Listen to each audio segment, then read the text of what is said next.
Good evening, TDN listeners and viewers, and of course, the audience of this speaking interview. A very happy Wednesday night to you. I hope you had a great day and you're winding down to have a restful night.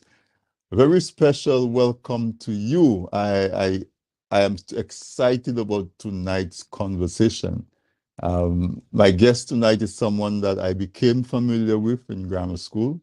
And I haven't really haven't had a conversation since then, but he's made his name and is a well-respected citizen of the Commonwealth of Dominica. His name is Mr. Simeon Joseph. And that's who I'm going to have a conversation with that I get to share with you tonight. So stay tuned. We'll be right back. Grab your favorite beverage, share the link, tell everybody that this speaking interview is live, and I'll be right back.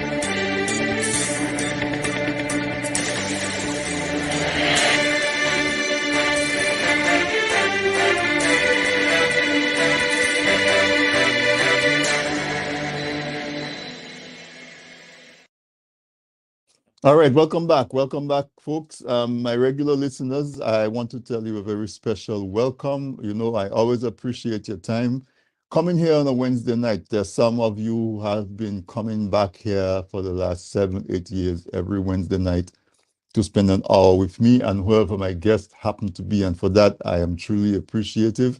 And if tonight is the first time that you're hearing this weekend interview, come on in. Very, very warm welcome to you. I hope to convert you into a regular listener and viewer of this weekend interview. Those of you in Dominica, you may be viewing us on RVR Jams, Channel 59, DigiPlay Channel 59, RVR Jams Online Radio, the carry this weekend interview live. Good evening to you. Also in the Toronto area, Radio SBE Online carries this weekend interview live. Good evening to you guys. And as usual, I'm grateful to the management of those stations for collaborating with us to help us spread the message that we endeavor to bring to all our audience on this week in interview. Tonight, we are going to be discussing governance. Governance as in political, administrative governance of a country. We'll be focusing on Dominica as we usually do. Although we have listeners from all the other islands, we have Trinidad, St. Vincent, St. Lucians.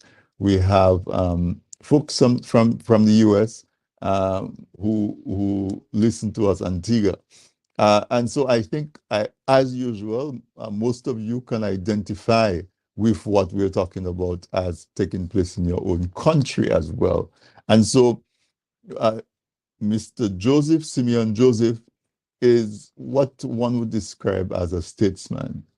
He is a citizen of the Commonwealth of Dominica. He's achieved much in his profession as an educator, but he is known for his forthrightness, his candidness, and the manner in which he approaches issues that affect governance and good governance at that, and the lack of decorum that we see so often in the folks who we elect to represent us.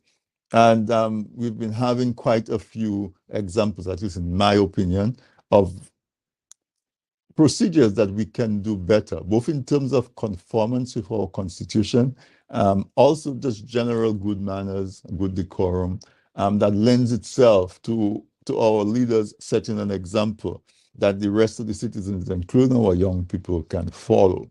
And so I invited Mr. Joseph, I invited Simeon here, and he graciously agreed, and I was super excited when it was possible for him to come, because I listened to his contributions in the media, on the radio, and he's always so well informed. He knows how to make the message simple, not simplistic, but simple, so that all of us can understand, no matter what the area, the topic of discussion is. And those are some of the special skills and talent and knowledge that brought him into my attention, so that I could invite him and to share him with you, my audience. And so I'm not going to take much more of the time, because I want to have as much flesh and substance into the conversation that we are having tonight. But if you, last thing I would say before I bring Mr. Joseph on is ask you to share the live, share the link, invite folks to come in and view with us. The information that we give you, yes, is to educate you, but is hopefully to spur you to take action. And the more folks who have that information, the more folks who take action, is the more likely that we will have a movement for positive change. And so I want you to share the live and invite folks to come on, share your comments. If you're watching us on Facebook or YouTube or any one of those, I ask you to like us, subscribe, and set the notification so that you can know when TDN or This Week in Interview is live with one of our great programmings. All right, so let's bring on Simeon Joseph, and to tell you a very warm welcome. It's unbelievable that it's the first time that you're on This Week in Interview. We've been bringing on folks for years. I think this is our 12th or 13th day of doing This Week in Interview. And we do this every Wednesday. It was actually started by Thompson Fontaine. And when he decided to go into active politics, we didn't want to have it too, I wouldn't say tainted is not the correct word, but to have folks associated too directly with any one particular party. So I took over the reins from that time, and we've been doing this on a Wednesday, practically every Wednesday for the last several years. So Simeon, it's a pleasure to extend this warm welcome to you on to This Week in Interview. I hope you have a good time that's going to encourage you to come back. When I say good time, not in fun, not a zero, but a good time in terms of you feel that it was worth your while to be on here with us. So welcome. Your mic's muted.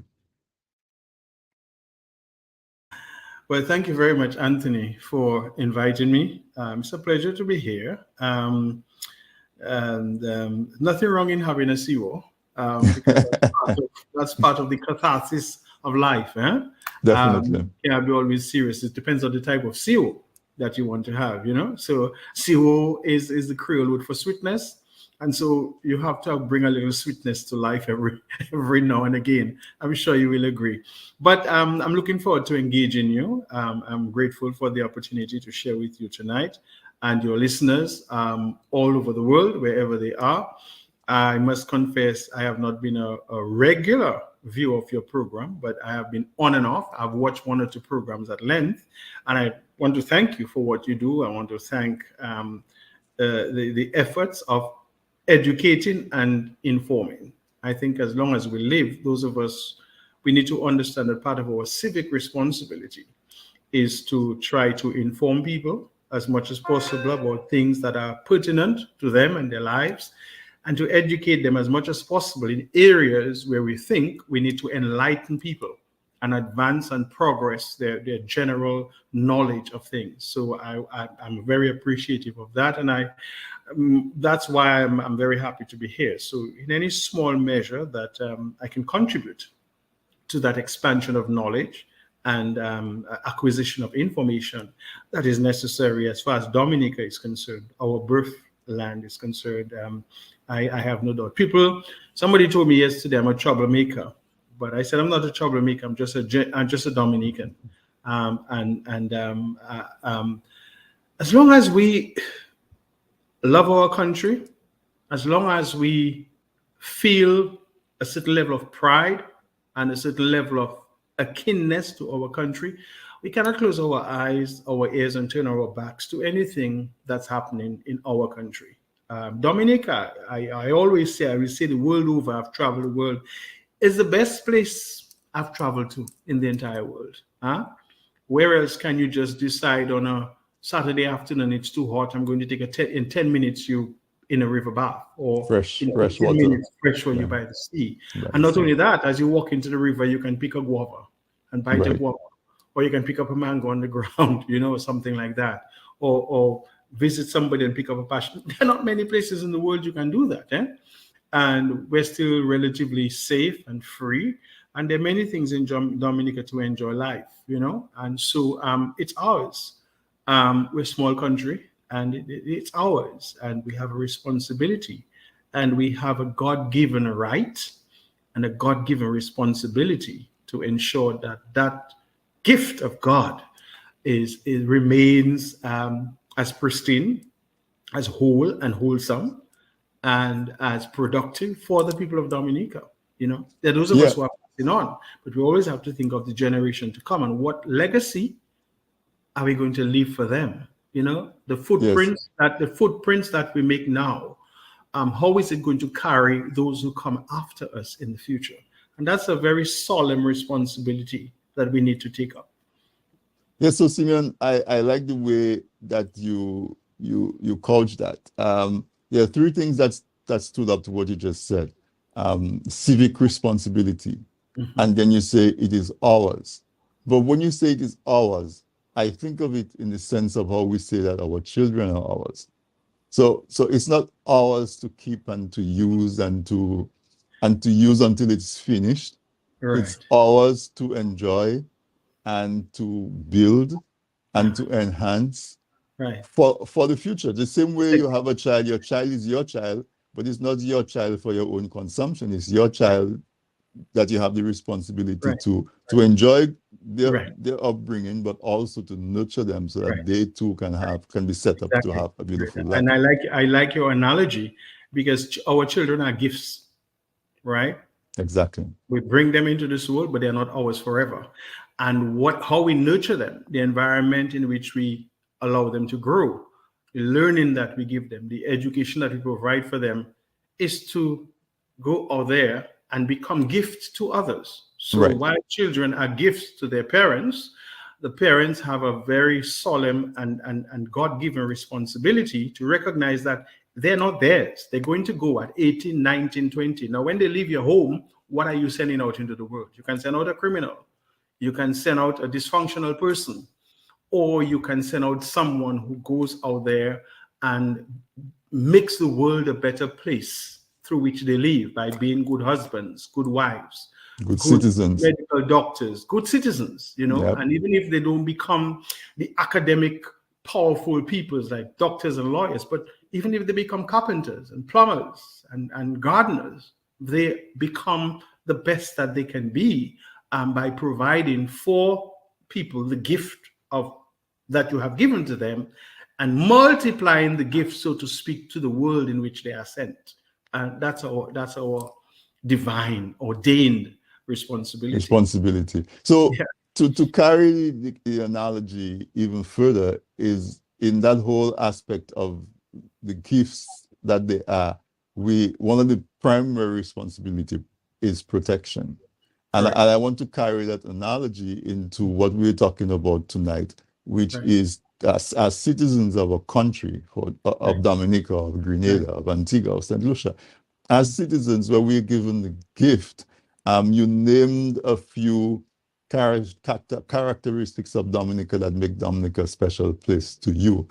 An Antiguan will have a similar set of characteristics that make Antigua that special place to them, and a Right. Grenadian, and so on. But our responsibility is to enjoy it, but to preserve it, to protect it, to enhance it, so that the next generation gets Yeah, to enjoy it even right. more, or at least Exactly. as much as you enjoyed it. And Exactly. so that involves not only the physical Right. aspects of the country, which are Right. important, the rivers, the Right. mountains, the Correct. air, the quality Mhm. of water. It also includes the quality of life, Right. the ability of someone to reside in that place and feel free Mhm. and feel that there are opportunities to pursue Right. happiness, to pursue Right. pleasure. And Uh-huh. that's what we're going to talk about tonight. Right. And at Where the go heart ahead. of that is what we call one word: accountability. accountability. And Accountability. I'll add Yeah. integrity to it as well, but Yeah. Yeah. maybe Yeah. accountability is Well, accountability, integrity is subsumed in accountability. right. Because when you talk about integrity, you're talking about a certain level of responsibility that divorces you from ownership, that Mm, it has a certain inherent inclination towards what is truth, right. what is justice, what is right, what is pure, what is honest. Okay? And accountability umbrellas all those things, because you cannot have genuine accountability if you're not honest, if you're not truthful, if what you do isn't pure, if your Right. intention is not right, if you do not seek justice. So basically, and I'm glad you are encouraging me to think in that process, because really and truly, apart from just the rivers and the trees and the fruits and the mountains and the Cicero parrot and the Lapu Cabrit and the Kalaloo soup and the Jimping and the Mazouk and the Bele, that can be gotten anywhere. That can be gotten anywhere. And there is no doubt that generations upon generations have passed on these traditions to people. But what kind of society you have if you're rich in culture, but you're very low in morals, for instance, your Mhm. morality is out of the door. What kind of society do you have if you have lush virgin forests and pristine rivers and beautiful mountains, and there is a lack of a certain level of integrity in how you operate as a society, where corruption is rife, for instance, or Right. abuse is Hmm. dominant? Right. uh, it doesn't equate to the right form of accountability, because you will you may have dancers and ballet people and everything, but they don't even understand what they are doing. They don't even understand apart from the musical aspect of the culture, there are the germane physical and characteristic qualities that go with a sound culture, you Right. know, that says, okay, fine, that even if we celebrate who we are as a people, what we are is more important. I like that. I like that because one of the things I usually highlight on my show is ask somebody, what is a Dominican? Yeah. When you say you are a Dominican, what does Yeah. it mean Yeah. as Yeah. you're Yeah. Dominican? It's Right. not just that, well, I grew up on this mountainous island with waters and rivers Right. and so on. If you Right. take everybody out of there and you bring a new set of people, Right. they're also Exactly. Dominicans, for Exactly. They example, can do that. but they They are can do that. completely different out Dominican Yeah. And so than you what can be a Dominican who enjoys all the cultural aspects, all the historical aspects, all the cuisine. Simeon froze for a bit, he'll come back. But I totally agree with what he was saying, that you know what makes you a people are your customs and your rituals and your practices. That is the fabric that joins all of the other aspects, the physical aspect, the geographic aspects, the ethnic aspects of you being a Dominican. And so what we have to do is to identify those things that make us Dominican and protect those things and enhance them. So our dances, our music, our food, but also our practices, how we govern. And that's what we really want to be talking about tonight, is how Dominica is governed, and how we respect the rules and the laws of governance. Because if we don't do that, it's going to result in a deterioration that is going to then turn around and cause what we have to pass on to the next generation to not be as enjoyable. Sam, if you want to cut, you can cut here and we can restart. I'll pause. Just you can pause the recording, and that way it'll be an easy joining. But Simeon is back. Yeah. Yeah. Yeah. I don't know. So My internet just got cut off. I don't yeah, know. I you just saw just it got just went. frozen. You just got That's frozen. So I guess Samuel cut out the little portion where I was saying that he could cut. But you're Simon, frozen. what I was saying is that Uh, um you hear me? I can hear you loud and clear. Right. Right. So I was saying that all of those aspects, our Hmm. song, our dance, our music, our our cost, or like christening, baptism, Yeah. our village feast, all Yeah. of those things are really glued together by the manner in which we operate as a country. And that is so predicated on the quality of leadership. Right. One is, yes, in terms of results, for all citizens to be able to enjoy the resources of the country, Hmm. but two, in terms of the manner in which our leaders conduct themselves, so that it doesn't result in a breakdown of the norms and the rules, and then it becomes a free for all, and then it becomes unlivable and unbearable. And even if you may have as much as you have to build a fortress around you that prevents you from being able to walk to the river, for example, and pick a guava Right. without fearing for your life.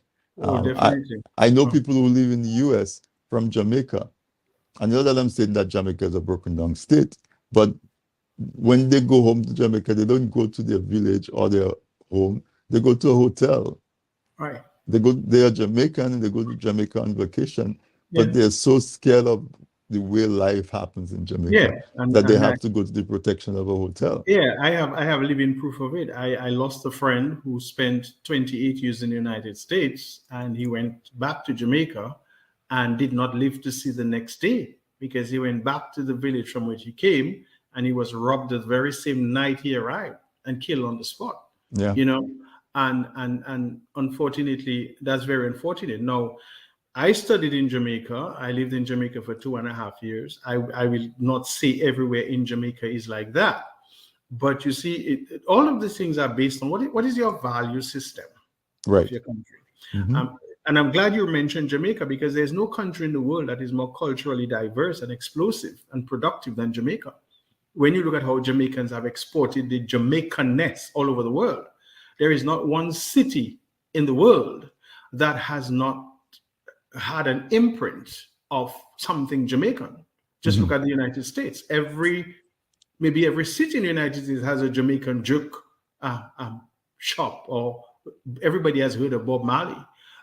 You go to Japan, you go to places in Africa, you go to Europe. I think Jamaica is the country in the Caribbean that has proliferated their identity across the world as very proud people.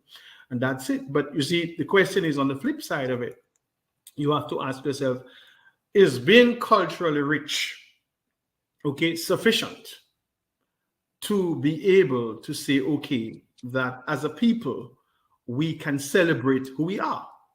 And if we have to relate that to Dominica, one can say, okay, fine, it's one thing to be able to make the callaloo and do the crab back and the boudin and the bourgeois and the bakes and all those kind of things there. And as a Dominican, you say, okay, is that enough to identify yourself as a Dominican? Is that Right. enough? Is Hmm. that enough? Then in addition to that, what comes with it? Because you can be all those things and say you're Dominican and still as a Dominican uh, engage in a political process that destroys the country and robs Dominica of everything that is Dominican. Right. You know, so what I'm telling you. So if you can be, and every year in Dominica we celebrate independence, and I begin to ask myself more and more, what are we celebrating? What are we celebrating when we celebrate Dominica, but right now in Dominica, every major infrastructural project is being built by foreigners. Okay? At the end of the day, can we celebrate those achievements as we did in the 60s? Let us not forget, okay? The East Coast Road from Dalis all the way to the East Coast was built by Dominicans. Right. The Transinsular Road from Marigot passing through Debwash and Bells and were built by Dominicans. The old Melville Hall Airport was built by Dominicans. The Dominica Grammar School was built by Dominicans. The Ministerial Building, the old hospital, all our major landmarks before were built by Dominicans. So we could celebrate as Dominicans the pride of our achievements, of the work of our professionals and our intellectuals and our skilled workers. Today, the hospital has been built by foreigners. The airport is being built by foreigners. The apartment complexes are being built by foreigners. The schools are being built by foreigners. The health centers are being built by foreigners. So at the end of the day, when the average Dominican 20 years from now will walk by, who can they attribute these achievements to? We were able to celebrate the pride of knowing that when we went to the grammar school, we climbed the steps and we walked the corridors of sweat and tears, ingenuity, creativity of our forefathers, our own people. Okay, that when we drove from Marigot, those of us who were born in the rural areas, right? And we heard our parents would tell you in the olden days they used to have to take the boat and sail around Dominica, sometimes a row before the days of engines, okay, right?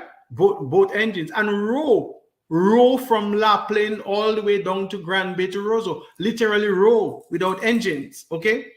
Or from Marigot and so on, row all over the north coast of Dominica into Roseau. They used to walk from Castle Bruce, going to the back by Pilichifrere, Rosalie, and down through Trafalgar. Right. Now you listen to our grandparents and they tell you they remember the days when the roads were being built and they could name people from every village who were cutting stones and cutting trees and their uncles and so to make life easy for Dominicans.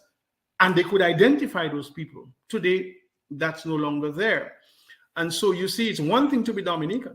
And so when independence is coming up, when we celebrate Dominicanness, it's one thing to celebrate the bouillon and the cadence, and the gel cochon and the braff and the crab calaloo. But what happens after that? Are we celebrating our identity? Are we celebrating a people who can walk the streets proud and say, okay, fine, we are Dominican? Because when we look left and right, we see Dominican.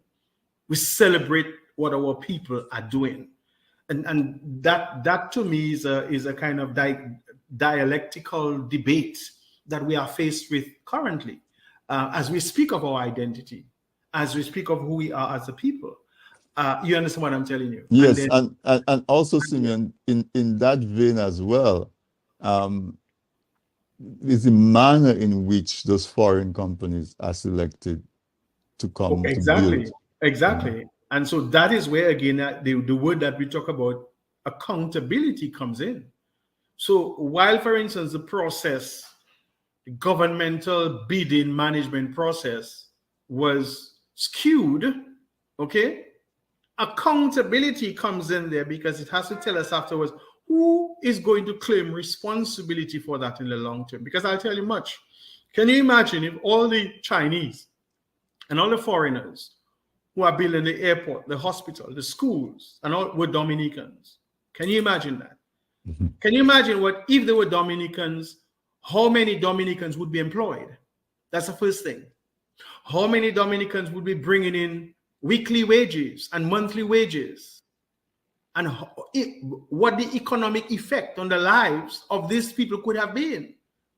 And how many Dominicans would have a little shack right next to the construction site? As they spend their hard-earned money as Dominicans from working hard for building the airport, building their hospital, building their clinics, okay? They bring that money home to their wives and children. And the wives and children would spend it in our local businesses to generate income for the country and build the economy. And employment for those who are not directly and working maybe in have multiplier effects. Wives could become seamstresses and they could open little bars and shops because of the money that their husbands would bring, or even our young women who would have been involved in these things to be able to empower themselves. And the key word there is empowerment. When you talk about empowerment, at the heart of empowerment is human resource development. Okay? Because the offshoot of human resource development is human resource management. Everybody's into human resource management. Who is going to focus on human resource development? Because if you focus on human resource management only, and you don't focus on human resource development, you will not have a human resource to manage. That's important. You will not have a human resource to manage. So when we cast aside the human resource development of our people, making them more capable, making them more talented, making them more skilled, and the ability to be employed, not just work, but employed. There's a difference Employed. between working and being employed. There's a big difference, right? To work is just to an exercise for returns. To be employed is to engage oneself, one mind, one spirit, one time, one energy, and to know that every day you get up and the person that you are, the gift, just to go back to that word, the gift of life that you have, that you breathe in every day, is being invested into yourself, into your country, into your community, and into your future. And so these are some of the kind of concerns that I have, and every Dominican needs to focus on. Every Dominican needs to say, wow, for us to be truly Dominican, we have to be an empowered people. We have to be a people where our human resource base is so developed that at the end of the day, when we reflect on who we are as a people, again, when we look left and we look right, we see an army of Dominicans who have taken possession of their future, who have owned their destiny, and who have been actively involved in making Dominica a better place and a gift. And that's where the accountability comes in. When we die, the basic question has to be, what are we leaving behind? And I'm afraid there are many Dominicans who will go to their grave without having been able to leave anything behind. There are young men who are 20, 30 years today who have never had a job. There are young women who have left school 10, 15 years ago and have never been employed. And so they are approaching their adulthood and to their middle life. And then when you ask them what have they achieved for themselves, absolutely nothing, far less for what they would have left for Dominica. They're serious questions. No, and Simeon, what you're saying is so salient. I'm a perfect example of what you talk about. I came back to Dominica in 1990 as a young engineer. And I have landmark projects around Dominica that I can proudly say, this was my project. The cruise ship berth at Cabritz was my first job as a project engineer. The expansion of the Deepwater Harbor, a number of water systems around Dominica. And those were built by Dominicans, Even though because of the funding, the bids were won by foreign companies. Exactly. The local people were subcontracted, and we built this place. There was a project manager, there was one or two project engineers, and everybody else was Dominican. Exactly. And then so you would appreciate these were landmark projects. Yes. And so what I'm just bringing it personal to what you're talking about. But when you have a generation that is growing up and all they see around them, any project of substance is being done by a foreign company with foreign workers, with foreign engineers, with foreign laborers. People tying steel are foreign people. People operating equipment. There was no need for any company to bring a heavy equipment operator into Dominica because Dominica had some. Or to bring people to tie steel. So we had the best operators in Dominica anywhere, hands down. Yeah, we're not even, you're talking about the macro engineering things. What about the micro building skills? To have hundreds of Chinese in Dominica shoveling barrows. Can you imagine? Steel and mixing cement and painting that Dominicans could do and have done. To me, and then my problem is, I think the betrayal of many Dominicans is that they don't see that. The betrayal of many people who say they're Dominicans is that they agree to that. They see no reason why Dominicans should not be actively and gainfully and productively employed in doing the very same things that we talk about. It saddens me to say that somebody have to come from overseas to paint a hospital in Dominica. Hospital, yeah. It saddens me to say that somebody has to come from all the other side of the globe to shovel dirt in a barrow in Dominica. Or to operate a backhoe. To operate a backhoe in Dominica. Yeah. It saddens me. And there are people who say, hele, hele, hele, hooray. You know, when in 1960, the people in the rural areas sang Anu hele, hooray, Anu hele, bravo. Huh? Shime, wive, rozo. That was a song of contentment and satisfaction and jubilation, because they knew that when they looked back upon it 10 years before, they were walking through forests.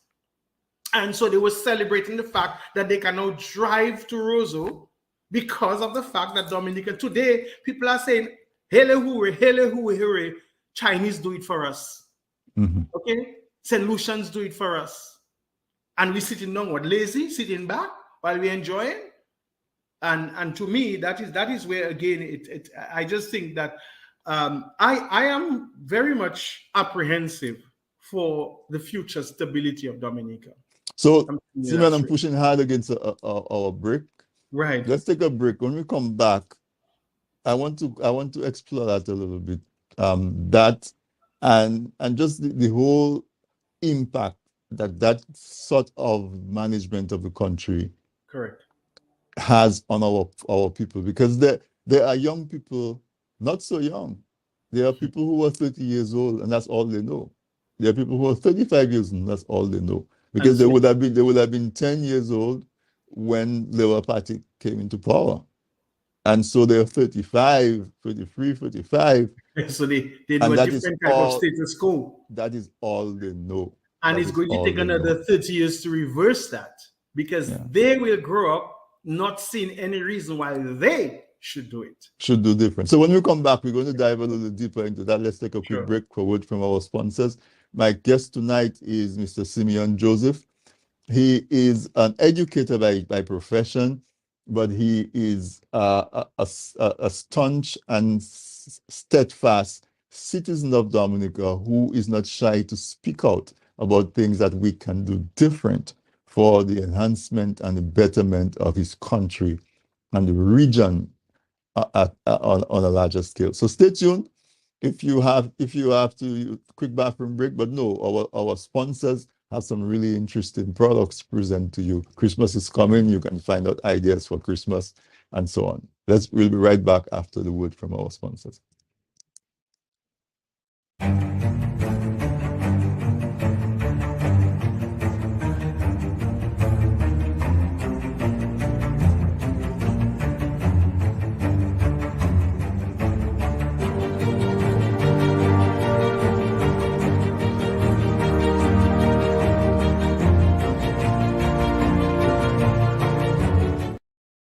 Presented by.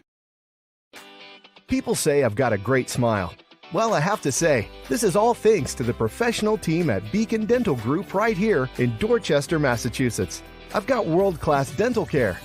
Beacon Dental Group has expert and caring staff dedicated to providing the most advanced and satisfactory treatment in all aspects of oral health. Their services are designed to meet your needs and give you a perfect smile, too.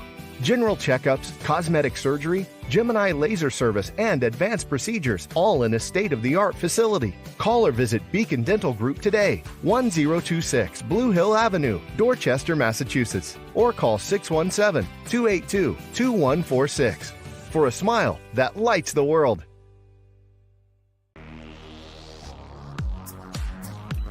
How much Dominican history do you know? Want to learn some fun facts? We have a great and fun way to test your knowledge and learn more about our history. Get your copy of Dominic Anu, Dominica in Puzzle. Fun for the whole family. Available now on Amazon.com. Visit pushpast10.com to learn more.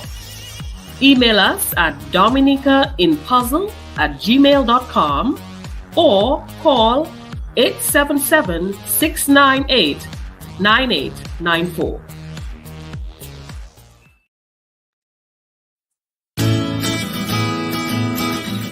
If you live in Canada, the US, and the UK and are looking for Dominica products including cocoa sticks, bay rum, coffee, soaps, crafts, and other popular Dominica items, then look no further.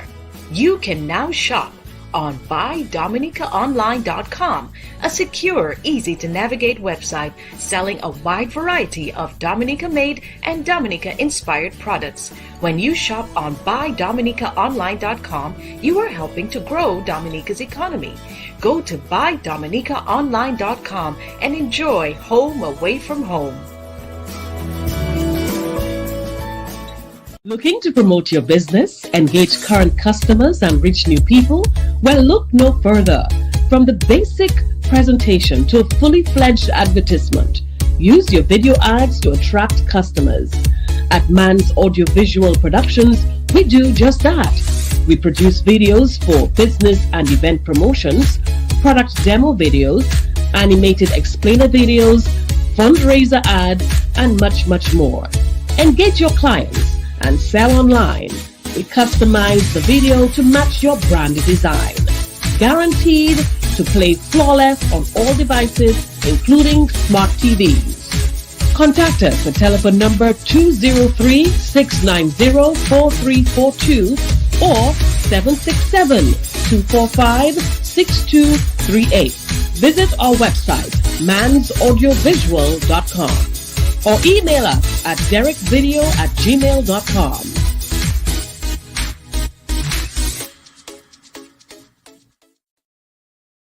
All right, welcome back, listeners. I hope you had a chance to maybe take a quick bathroom break. But tonight, this week in interview, my guest is Mr. Simeon Joseph. Simeon is someone that I became familiar with at the grammar school. Simeon was the president of the student council when I was at grammar school, and Duke, this guy was the head boy. And there were several issues going on at school that we as students were not familiar with. And Simeon and Duke and organized students so that we end up striking at the Dominica Grammar School. There was a student strike that went on for multiple weeks. I'm pretty sure he can remember that. And they led that movement. And every day we come to class, there would be printed material in the classrooms, help encouraging us and reminding us as to why we were taking the action that we were taking. There were assemblies where we would meet, and there would be speakers from the student council. They would negotiate with teachers. We did it in a very respectful and organized manner, but the teachers knew that we were serious. And so that is my familiarity with Simeon. He was maybe 3 or 4 years ahead of me in grammar school. Also, the other thing I remember about him is that he always took his spirituality very seriously. So he would be leading a lot of the religious and spiritual based activities at school. So he's somebody you always knew where he was. That's what I'm saying. You always knew what he was passionate about, what he was interested in, and he backed up what he said with a lot of action and was always very involved. And so when I hear him on the radio, on the media, expressing himself about various issues that are going on, I tell myself, yes, I know this man is genuine, because that's what he did as a teenager at grammar school. Come here and help me talk about governance and our civic responsibilities as citizens.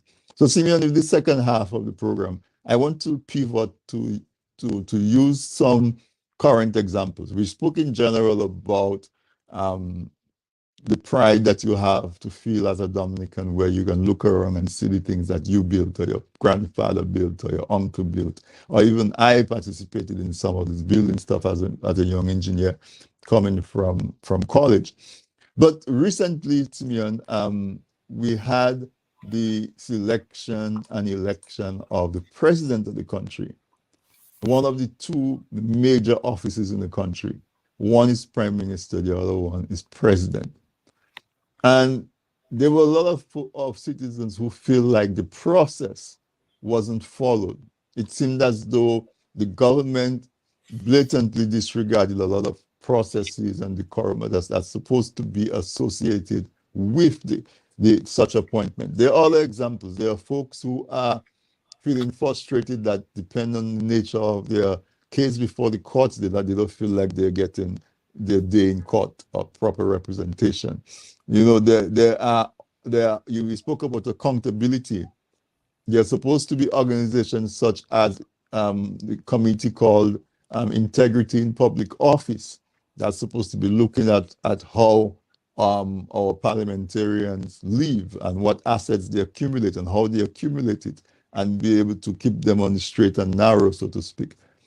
We see so many institutions that are being disempowered. The Electoral Commission being sidelined by the government as a representative of the Labour Party in terms of organizing and managing the electoral process. I want you to I know I'm putting a lot on the table, but I want you to talk about it in the context of governance.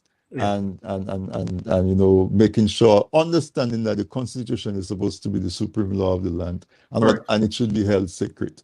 Right. So I'm going to pass the mic on to you to just expound on that a bit, to just lay the groundwork for what we're talking about in terms of proper governance, proper decorum, proper behavior of the people that we put to serve us. I mean, that's very important. Very important, and I like your end part of your question to me. The people we put to serve us, because that is the essence of democracy. Okay, let me begin by saying that public governance and private governance are two completely different things. Okay, if we are to look at private governance first, private management, so to speak. Okay, because you are talking about the private sector and the public sector. So let us relate it, for instance, to the case of Dominica. All right.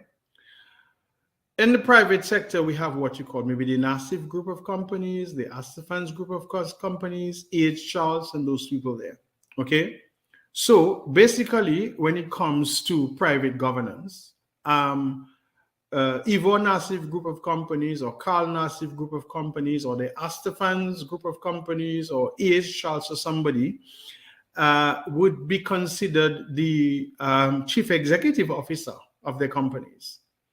And they may have various managing directors to manage their companies or their different sectors of the companies. And in so doing, for instance, Mr. Nassif or Ms. Astafans can come any day and say, change that. Let's do things a different way. And that's okay, because it's their company. It's their private investment. In the public sector, it is totally different. It's the reverse. The people are the chief executive officers. They are the ones who have to dictate or direct what the government does. So the prime minister, in our case, is what you would call the servant of the people. Okay? And the president of the country is the one who's supposed to ensure that the servant of the people serves the people according to the constitution and the laws of the country. So the president, in other words, is supposed to be the chief advisor to the prime minister. And the ministers of government and the permanent secretaries are not managing directors either. They are assistants to the chief servant of the country. And then we have our permanent secretaries who are to ensure that the politicians who govern the country are faithful to the standing orders and procedures, laws, and constitution of the country. So the prime minister or minister cannot come to a permanent secretary tomorrow and say, unlike a private sector manager, CEO, and say, change that, do that. It is the responsibility of the permanent secretary and the president to say, hey, no, this is not how it's done. You can't do it that way. In the private sector, no managing director of any of the private companies can tell their chief, or you cannot do it. It's their business. So if Carl Nassif has a managing director for Auto Trade, he can come tomorrow and tell the manager of Auto Trade, do this, do that, do that. The managing director of Auto Trade cannot tell Carl Nassif, you cannot do that. He'd be out of place.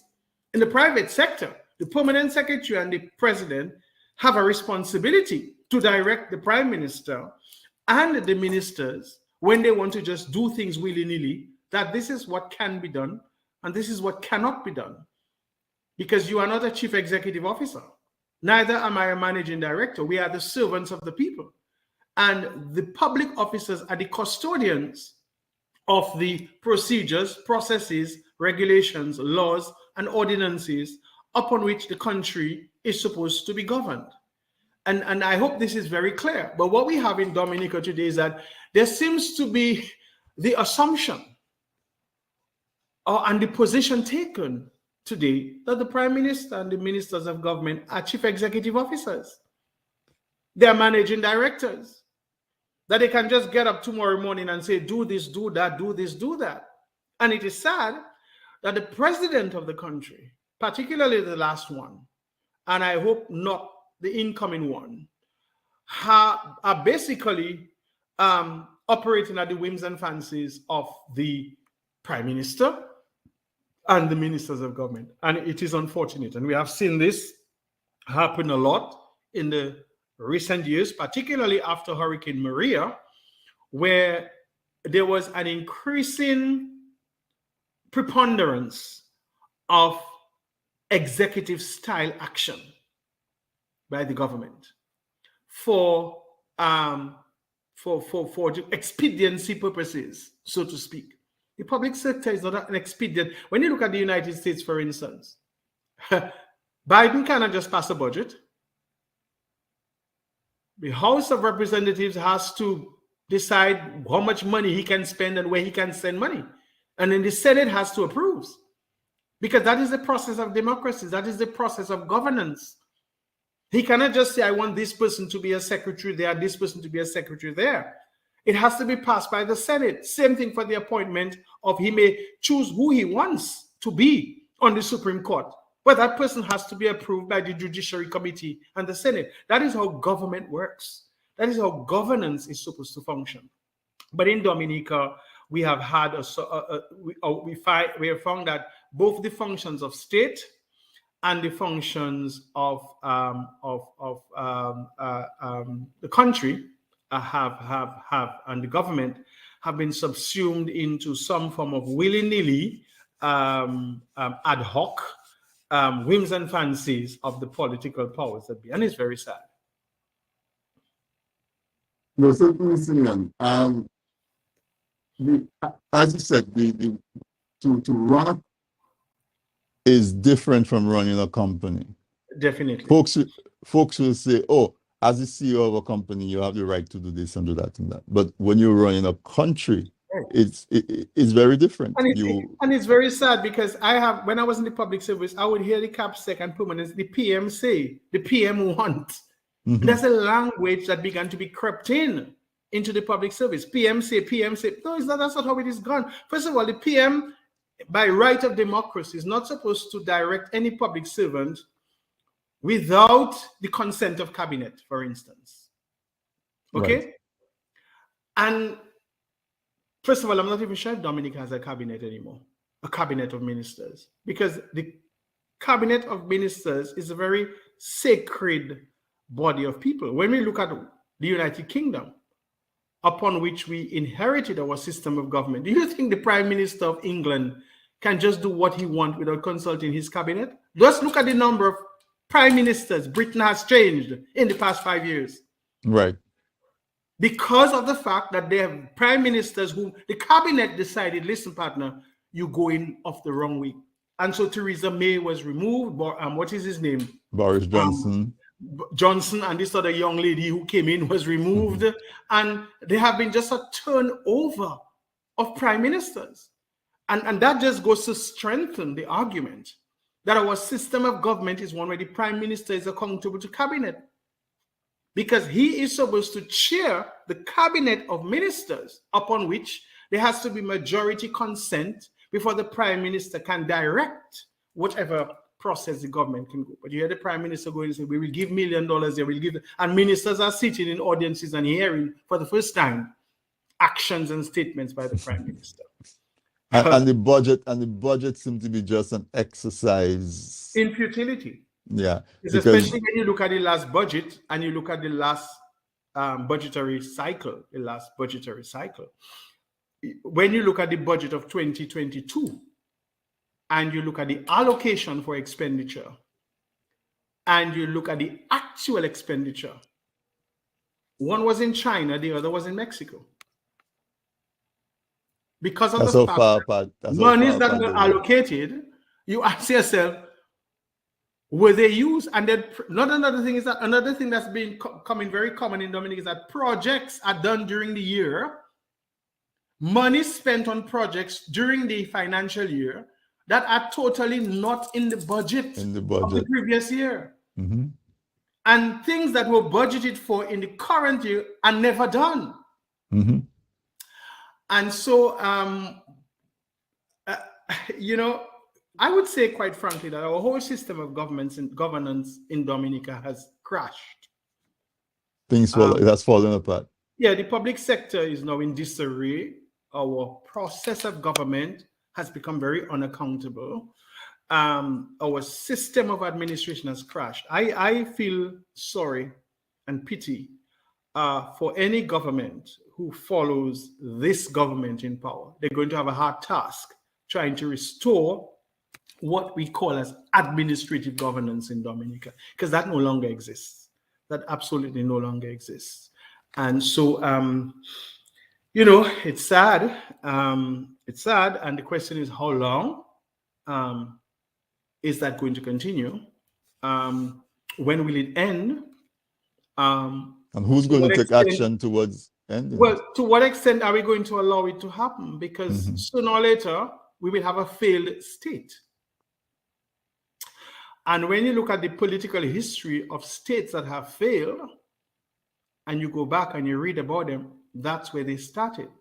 Liberia, Kenya, Paraguay, Chile. Haiti close at hand. Haiti. Well, you know, Haiti had situations within and without. Let's not Yeah, forget they had the colonial powers of France and America. The colonial powers of France and America are very much guilty and part of where Haiti has found itself today. No, I agree. There has been a lot of. Well, you see, the governance in Haiti was so influenced by outside forces that whoever ruled Haiti between 1930 and 1980 was never really allowed to function as a government in Haiti without the interference and direction from foreign powers. So the point I'm making is that it is the same thing that happened, is the breakdown of process and procedure. In Haiti, it was outside influence and forced on them. Right. And in some of these islands, it was internal by the people who grew up from the population. Yeah. Right. But you look at Zimbabwe under Mugabe. No, Zimbabwe, if you follow the history of Zimbabwe, and you read what's happening in Zimbabwe right now, you can almost see that Zimbabwe is now on a trajectory to return to instability because of the fact that they have not been able to effectively reform their system of government. So they are going back to what they knew has been comfortable. No, and you look at Kenya. Kenya again had a long history of bad governance, and there are several countries in the world that can testify to that. Greece and a few places around the world, where political parties and heads of government were allowed to become very autocratic. Were allowed to not only be autocratic, but to dispense of proper procedures and protocols. And that's the dangerous thing. Somebody can be autocratic, but the procedures and protocols are in place for checks and balances. Right. When you remove the protocols and procedures and the systems of accountability, there are no checks and balances. There's nobody to hold accountable.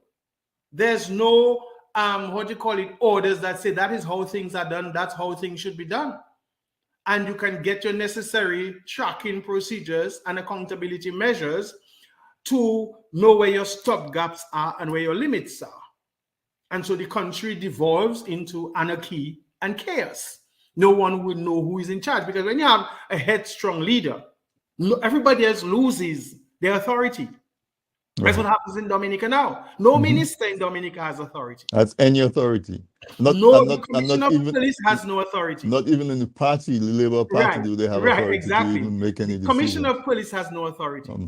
And I'm very afraid to say that our judicial system may not have any authority, for the simple reason that when you look at what has happened in recent times, where the appeals court directed the director of public prosecutions in Dominica to retry a case, and the Ministry of Legal Affairs directed the DPP not to retry the case when they should be independent. So cases are being kept out of the court. Right. One of the most grievous things that happened recently was the son of the prime minister was involved in an accident in which a young man was killed. Under ordinary circumstances, anybody who has an accident with someone and that person is arrested and charged and brought before the court, whether it's for manslaughter or negligent driving or whatever. And the prime minister's son was whisked out of the country. Yep. Not even, but look at what's happening to Biden today and his son. Biden is allowing his son to go through the normal process of being prosecuted and investigated and tried, to the extent that he's even now being impeached because of quote unquote seemingly actions in compliance with his son. In Dominica, nobody has been able to say, okay, get this young man back to Dominica for him to be charged because someone is dead, whether it's for reckless driving or whatever.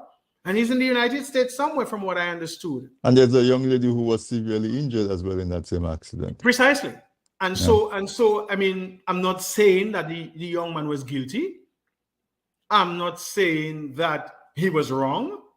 But allow the judicial system and the legal system to do the necessary investigation, to do the necessary traffic reporting, to do the necessary inquest. And at the end of the day, if needs be, he's free, he's free. It could be that the motorbike may just have been driving recklessly, because motorbikes in Dominica do drive recklessly. Right. And half of them are responsible for their own deaths because of how they drive. And it doesn't necessarily mean that because it is the prime minister's son that he was guilty. It doesn't necessarily mean that because he's the prime minister's son and he may have been under the influence that he was guilty. It may not necessarily be so, but allow the process to go through to determine the facts and to determine culpability. And if it is that he's found guilty, then okay, when you're found guilty in a court of law, you can be given a slap on the wrist. You could be charged. There are several options upon which justice can be applied. But in that case, there's no justice. And nobody, not the Minister of National Security, not the Attorney General, not the Commissioner of Police, not the Director of Public Prosecution, none of them have made a statement to the public. None of them have been able to be accountable to the public on that. That's a state we have reached in Dominica, and it is very sad. It's very sad. That's a very salient example, because yes. What does that do to the average person now who feels that he needs redress? And that is why I'm going to tell you that is where we'll become a failed state, because tomorrow another young man may have an accident with someone on the motorbike and flee the scene and escape being charged. People have to understand it could be anybody's mother or sister or brother. And that man can say, okay, well, I can run from the country because the precedence has been set. Yep. Justice has to be seen to be done. Yep. Simple as that. And so, and then again, you look at the election, the whole process of the election of the president of Dominica and those things. So that's why I say we are, and the frightening thing, the frightening thing is this, that we are a very small country. We began by talking about the beauty that Dominica is, all the accolades and attributes that Dominica. But one of the very insecure things about Dominica is that we're a very small country. We're 70,000 people. If that. And if you look at that population can maybe fit into a block in New York with extra spaces, or in Co-op City, New York, or in or in a stadium. 2 streets, exactly, and with more space. Yes. With extra space to bring in people from maybe Montserrat and St. Kitts and the Grenadines. Okay? And that's the bottom line. And I mean, let's face it. Now, a small country like this, facing this level of poor governance, lack of security, maladministration, Lack of accountability. there's not much escape and there's not much of a cushion. There's not much of a cushion because everybody knows somebody. Everybody's related to somebody. The very ministers have families. Okay? The policemen have families. You can never tell when they're in action or their malaction or their bad action is going to affect their very own. Right, arrives on their doorstep. And exactly. And when it reaches on their doorsteps, what's going to happen? That small country that is Dominica, with so few people, if we allow things to go the way they are now, it's going to redound into lesser opportunities for our people, more insecurity, growing lack of safety, lack of availability of personnel and resources, because nurses will leave and teachers will leave. Everybody who can and our live young will people live. will leave, and the farmers will leave, and everybody who's fed up will go. And the multiplying negative effects of that exodus will be a country where those who are left might just turn on themselves. But isn't that what I mean? I don't want to. I don't want to. What we see is a foreshadowing of that, or the beginnings of that, because we've seen an inordinate amount of violence, where disproportionate amount disproportionate, of violence, very disproportionate to the population. Because people say, without cutting across, people say stupid things like, "Oh, there's violence in St. Lucia," but St. Lucia's population is 3 times the amount of Dominica, right? And the per capita crime in Dominica is much higher than St. Lucia because of the fact that their population is much bigger than Barbados is smaller than Dominica. Barbados is almost twice, Dominica is almost twice the size of Barbados. So when you have to look at the per capita and the ratio, I mean, and not only that, you compare the ratio, okay, to the lack of opportunities and the exodus of the people, that is where it's very frightening. Yeah, the lack of sense that you can get justice from the system. Because it means, therefore, basic things like productivity is going to go down. Our utility companies might not get enough income to provide us with water and lights.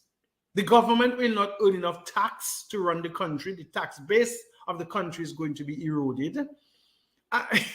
Boy, let me tell you something. We have to pay very close attention to those things. If we don't look at the lack of the maladministration we have now and the lack of proper governance, you and I will cry out in travail, worse than the Egyptians under Pharaoh. And our wilderness might be extended beyond 40 years. And the sad thing is, there might be nobody to stay and part the Red Sea to lead us into the promised land. Somebody is saying, we hope we don't get to the point where we become Somalia, one of the worst failed states in the world. Okay, but even when you look at Somalia, and I've been to Somalia, especially when I used to work in Geneva, and I follow Somalia very closely, because I'm not sure if you are aware, I worked at the World Conference of Churches on the program to overcome violence from 1995 to 1997. And so I had an opportunity to go to a lot of the trouble spots, if not go to, but be part of a lot of research. And even if we talk about Somalia, not every, you see, different. Somalia is a big country. A big country. There's room for escape. Right. There's room to be cushioned. There's room for shelter. Dominica is a small country. 10 guns coming in illegally in Portsmouth is too much for Dominica, because everybody knows somebody in Dominica. Right. Everybody knows where to find somebody, who somebody relative is, and all you have to go is go in the village and ask for A, B, and C, and somebody will tell you. That cannot happen in Somalia or even Haiti. It will be an arduous search. You understand what I'm telling you? And so these are very frightening scenarios and circumstances that we overlook, we take for granted. And people, it's unfortunate, my brother, that many Dominicans are comfortable, complacent, and are sadly making excuses, a lot of excuses, for what is happening in Dominica today. It's sad, Simeon. As we approach our hour, not even approach. We've gone past the hour because I mean we're just scratching the surface. We are simply scratching the surface. This is deep, and there's so much to educate and to shine the light on so that people can see. Yeah. I mean, Dominica is a religious place, and so Supposed to be. we grow up with the understanding that anything that happened to you, you don't hold it against God because He knows best. There's a good reason for it, and so on. We see people displaying the same behavior with this one individual that no matter what he does, they don't expect accountability from him. And because even when it affects them negatively, they give him a pass. So it's almost as if these people have two gods. They have their Christian God or their religious God, and they have their political God. Right. So there's a socio-theological term for that. It's called the Messiah complex. The Messiah, yeah. Messiah complex. It's a Messiah complex where sometimes people can and there's a larger word for that. It's called soteriology, which looks Say around. that again. That sounds like soteriology. That sounds like Suti Ware as a soteriology, but it has to do with the knowledge of how people are saved and delivered. Mm. Okay, an understanding of how people are saved and delivered.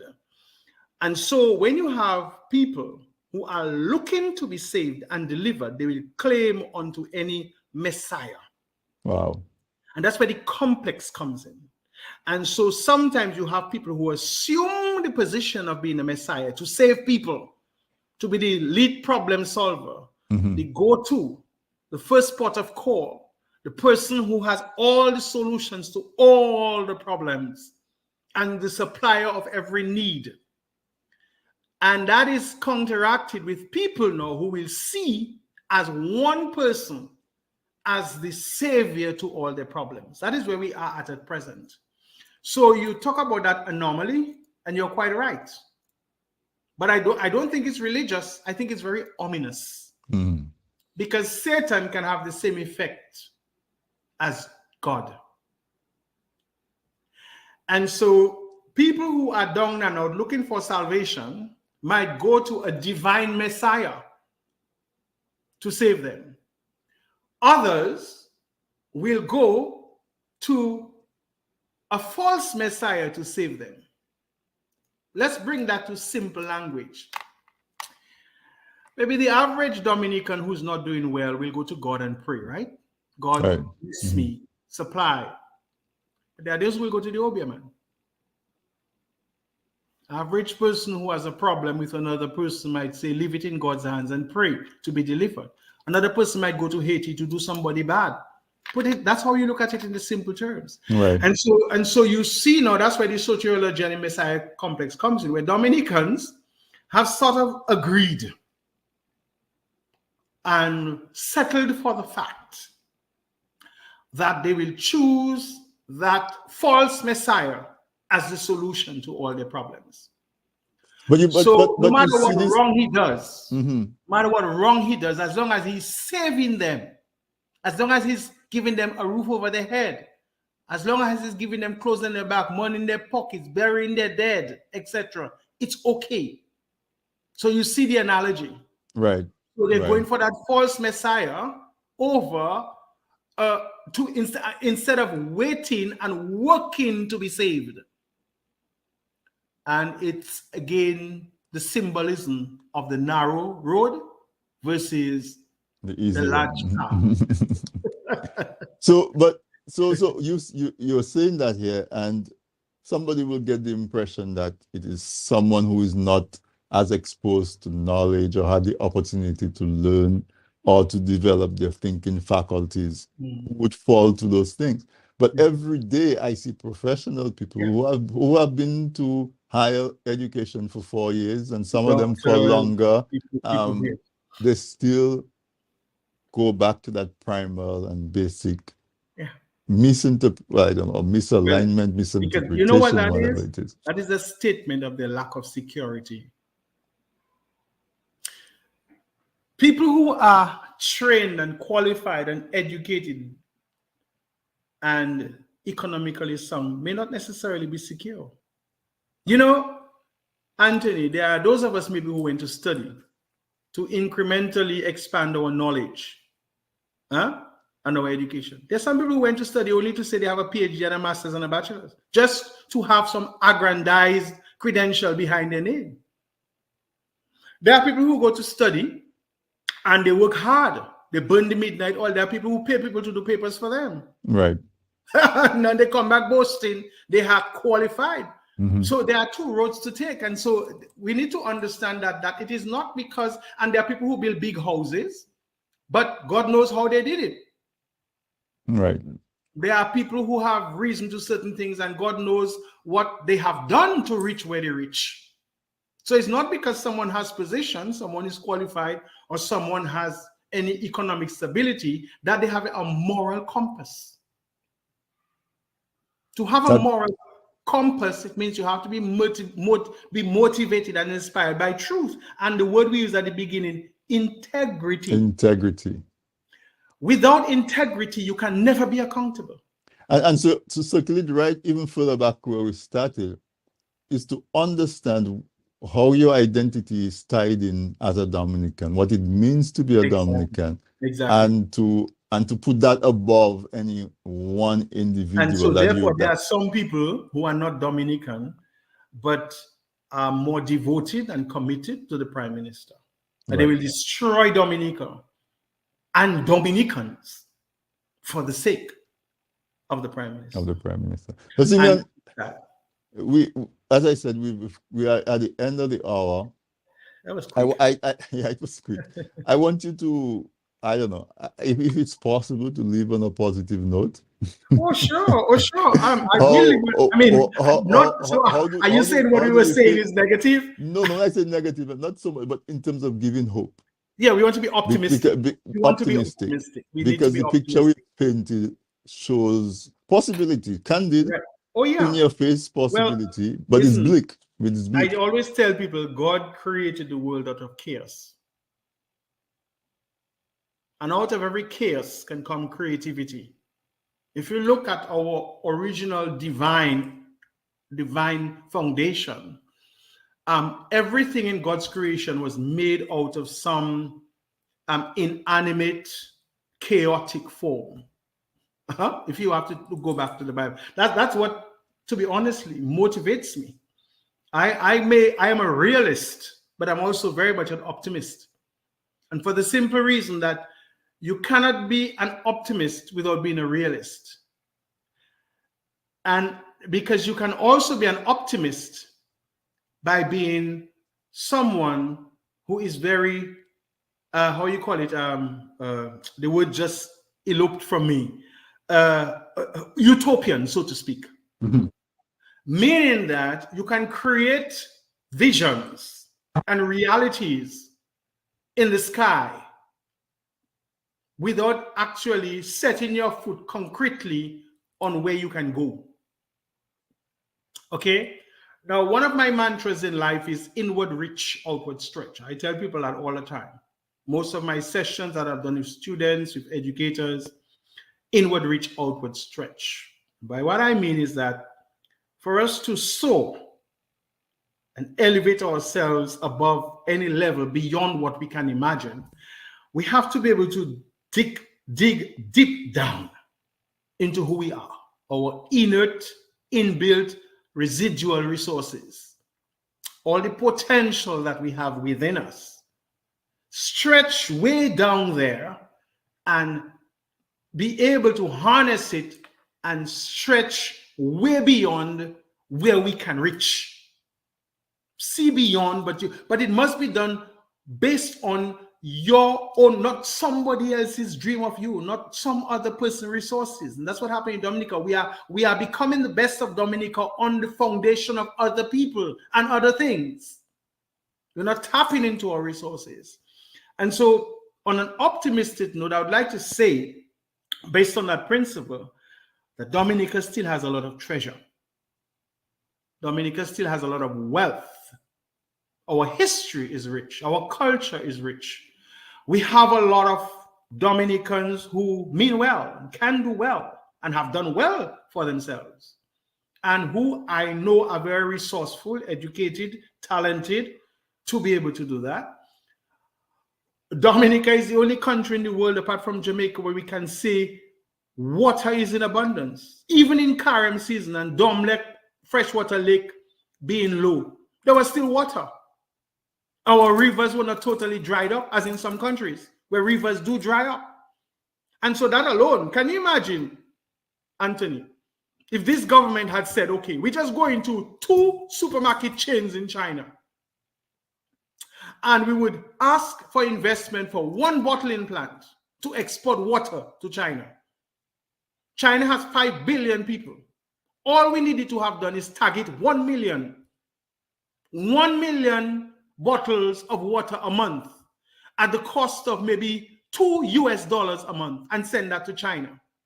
Every year, it means that for every month, we will be returning just in water $2 million to a local company in Dominica.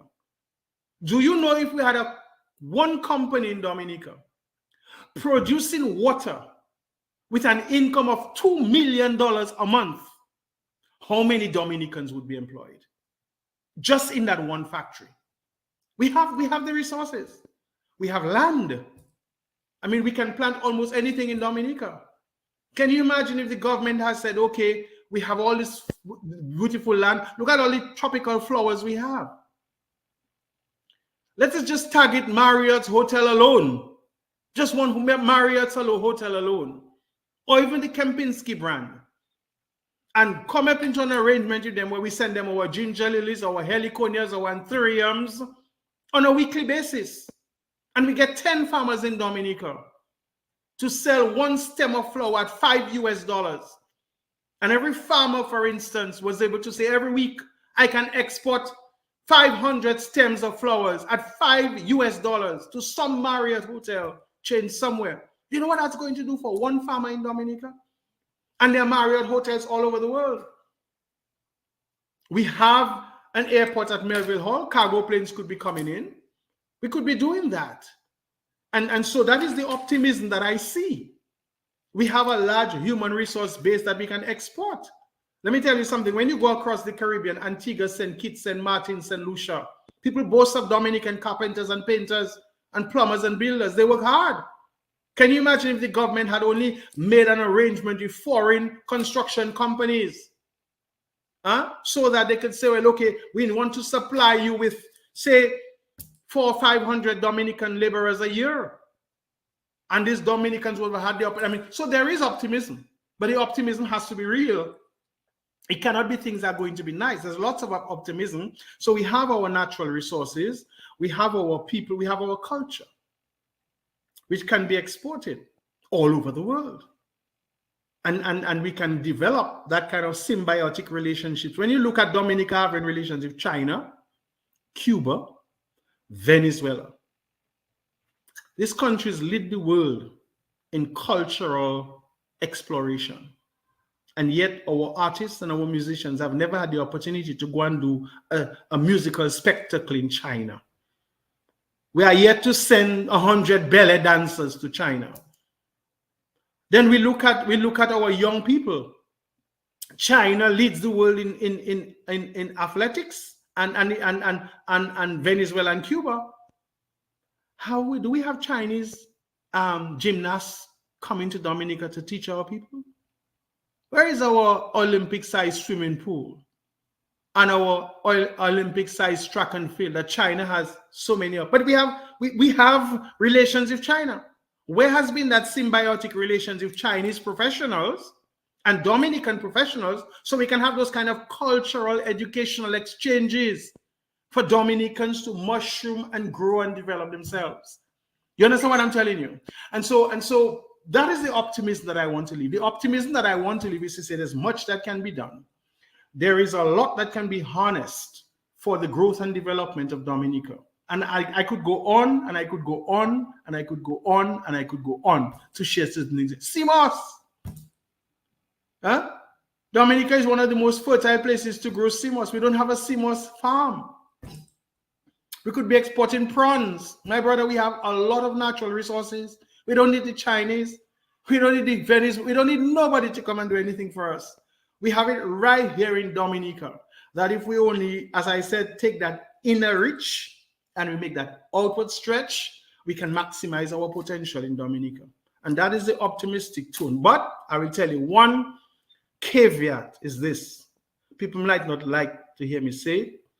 This Dominica Labour Party government needs to tell itself that they need to decrease so that Dominica can increase. Yes, that was optimistic. That clearly illuminated the light at the end of the tunnel. We just have to be willing to enter that tunnel and to travel to the light. Of course, without a doubt. And of course, it is clear that if someone has had the reins for 20 years, 23 years, and the results are not results that you can boast of, and then nothing else into consideration, you need to be able to consider alternate leadership. Of course. It happens all over the world that people may support a party. That's why parties go in and out of power all the time. Because certain supporters of a party will say, you know what, I know I voted, it's my party, I voted for them, you know. But right now, they're not really giving the country what it requires. Well, the voters in Dominica are not voting for Dominica. They're voting for Scary and so forth. So they are not voting to secure themselves. They are voting to secure him. That's a sad reality. I've never seen a population that has voted to secure one man and to give one man stability and security while they continue to be insecure and unstable. The Messiah. Who's going to save the people? The people will save themselves eventually. Exactly. You know, people will save themselves. Yes, yeah, they will save themselves. So, Simeon, this was a wonderful conversation. I mean, I enjoyed it. We really took it to another level, a different level, I should say, to really ask people to look within themselves. Yeah. As you say, look within yourselves and based on that, project the outward action. Right. How do you justify the decisions that you take based on what you proclaim to believe? Correct. And so I think we started in that direction. It's a complex topic. It's and it's an area where we're asking people to really go inwards, and that will take time. You know, sometimes folks have to hear a message 2 and 3 and 10 times before they really take the action that's needed to be taken, or feel their guts coming out. or hopefully see somebody else guts coming out and realize, let me take some action before it happens to me, or some combination of the three, you know. But I really appreciate you coming and sharing with us. As I anticipated and as I told my listeners at the beginning of the program, your delivery is always full of candor. You're always straightforward and courageous, and you say what you think, but you manage to put it in a way that's not simplistic, but simple enough that we can identify with. And so I thank you for that. I thank you for, and continue to hone that skill, you know, because when that day comes where we start to change the trajectory, folks like you need to be there shepherding the people onwards, you know. But it's all in God's hands. He may have a different plan for me tomorrow. He may call me home. But in the meantime that we're here, we can only do our best, right? Yeah. Definitely. One day at a time. That's it. That's it. And we'll end on that. In the meantime that we're here, let's do our best for each other and for our country. Oh, certainly. Yeah. And so thank you for what you do, and thank you for coming on. It was a pleasure. And I'm going to invite you back. I hope you say yes the next time also. I hope we, Yeah, well, once I have time, I'm not. yeah. I'm not about demeaning people or bringing down people. If I speak about people, it's to reference what is been good for Dominica. And you know, as we began by saying, each of us need to know what gifts we can offer the world. And if my gift is sharing with people, I'm happy to do that. But thanks for allowing me to do that, and keep doing what you're doing as well. And Thank you. That is the objective of this yeah, weekend interview, is to bring folks information that they're interested in, yeah, but to do it from an angle that is different from what they always hear. And to make them think about it in different, hopefully move them to action, or at least to share it with somebody else. So yeah. I wish you a wonderful remainder of your week. Thank you. Yes, it's going And to all be a the busy best. week. It's going to be a busy week, but God is good. One day at a time. Okay. Okay. Thank you. One of the days we'll come back and talk about grammar school. So Oh, sorry. the present grammar school students can Oh my God. understand the Oh my real God. Oh my history God. that they are part of. All right. Oh my God. All right. Thank you. You All talk. right. Thank you and Bye-bye. good night. Okay. Right. Bye-bye. Yeah. Pleasure. So pleasure. So listeners, there you have it. I promised you it was going to be a tremendously stimulating conversation, because Simeon is full of knowledge. He has the unique ability to organize that knowledge and to share it in a unique way. And I hope you agree with me that this is a wonderful conversation. We really hope to see Dominica on a different path, and by extension, the Caribbean. I think the Caribbean has so much responsibility to the world, to show the world what can be done. We're a very peaceful region. We're a very resource-filled region, and we are of African descent. Ruled country that needs to be a beacon that helps to change the perception of folks that they have of us and that we have of ourselves. And so we have that responsibility, and we need to take it seriously. So I want to tell you good night, and to say, if you're celebrating your birthday, happy birthday. If you're celebrating your anniversary, happy anniversary. Whatever accomplishments that you're celebrating, congratulations, and wish you have a happy time. If you're going through challenges, health challenges, individual social challenges, if you are in a difficult relationship, we want to wish you all the best. We want to look